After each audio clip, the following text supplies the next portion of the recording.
Pour réaliser votre accompagnement de slam, nous allons utiliser les live loops dans GarageBand. Donc, dans un premier temps, quand nous ouvrons GarageBand, il est possible que l'on arrive sur un morceau déjà en cours de création. Donc on va sortir de ce morceau pour arriver sur la fenêtre avec l'ensemble de nos fichiers et de notre dossier. On va se rendre sur iCloud Drive et puis on va aller ranger notre travail dans 2020-2021 et dans le dossier d'éducation musicale. Et on va créer un nouveau morceau. À partir d'ici, on ne va pas travailler sur les pistes, mais on va travailler sur les live loops. Et puis on va créer un nouveau morceau à partir d'une page vierge. Alors, dans votre slam, ce qu'on va essayer de faire, c'est garder une certaine unité tout au long du morceau. Donc il y a certaines loops, certaines boucles qui vont rester présentes du début à la fin peut-être. Et puis, on va essayer de créer une ambiance, un caractère un peu différent peut-être sur chacune de vos strophes. Donc pour cela, on va pouvoir s'inspirer un petit peu de ce qu'on a vu avec IAM ou ce qu'on a vu avec Grand Corps Malade qui variait l'accompagnement en fonction du caractère de chaque strophe. Pour rajouter des boucles à l'intérieur de Live Loops, on va aller chercher nos boucles ici, dans la partie boucle.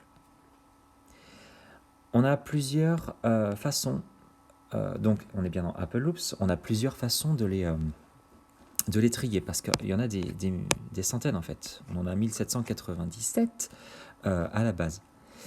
Donc, on va essayer de les filtrer d'une certaine manière pour ne pas trop se perdre. Soit on peut les filtrer par instrument, et à ce moment-là, on va choisir les instruments que l'on souhaite mettre en avant. Soit on va les filtrer par genre, et à ce moment-là, on va choisir un genre de musique qui va correspondre un petit peu à notre texte, à l'ambiance qu'on veut donner. Soit peut-être plus intéressant par descripteur. Et dans les descripteurs, on va avoir des mots de vocabulaire qui vont s'associer à certaines boucles et qui vont nous permettre de donner un certain caractère à notre morceau. Donc moi, je vais vouloir quelque chose d'un petit peu mélodique, d'un petit peu détendu, quelque chose qui groove un petit peu aussi peut-être, pourquoi pas. On peut en sélectionner plusieurs. Donc. On retourne sur les Apple Loops et on voit qu'il y a certaines boucles qui ont été choisies et d'autres ont disparu. Donc, on peut les écouter en cliquant simplement dessus.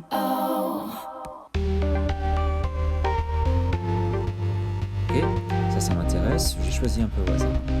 Pour l'utiliser, je la prends et je la fais glisser à l'intérieur. Donc, j'ai une première boucle qui est choisie. Je vais vouloir, pourquoi pas, choisir une deuxième boucle.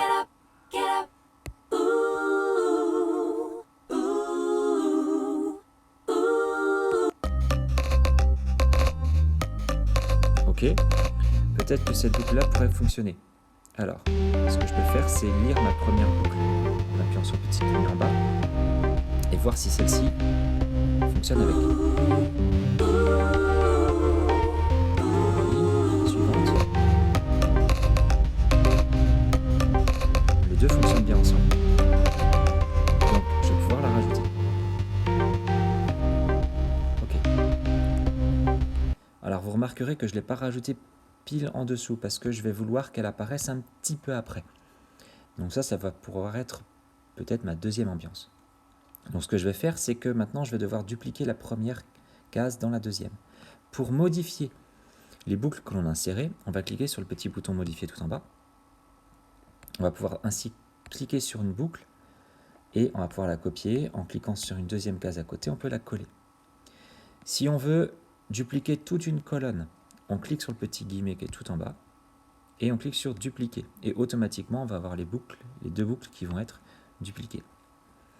Si jamais on veut supprimer un élément, de la même manière, on clique donc sur le modifier tout en bas, on clique dessus une deuxième fois et on a le supprimer qui apparaît, on le voit ici. Pour régler le volume sonore des différentes boucles, on va déployer le côté gauche et on va pouvoir ainsi modifier le volume sonore de chacune de nos boucles.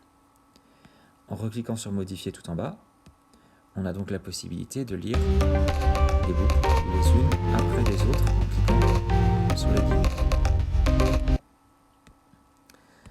Et donc on va composer ainsi un petit peu notre ambiance sonore avec ces différentes boucles.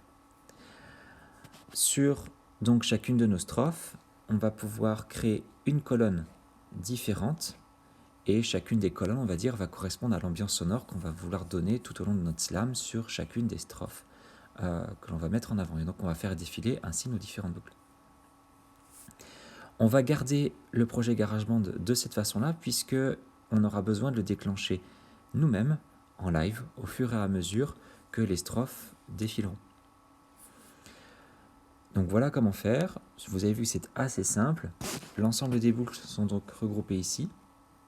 Petite précision peut-être, si vous voulez effacer les descripteurs, donc soit on reclique sur descripteurs et en recliquant dessus, on les enlève, soit on clique sur la croix qui est sur le côté. Et ainsi, on retrouve la bibliothèque complète. Donc voilà comment faire pour créer avec les Apple Loops assez facilement un accompagnement musical.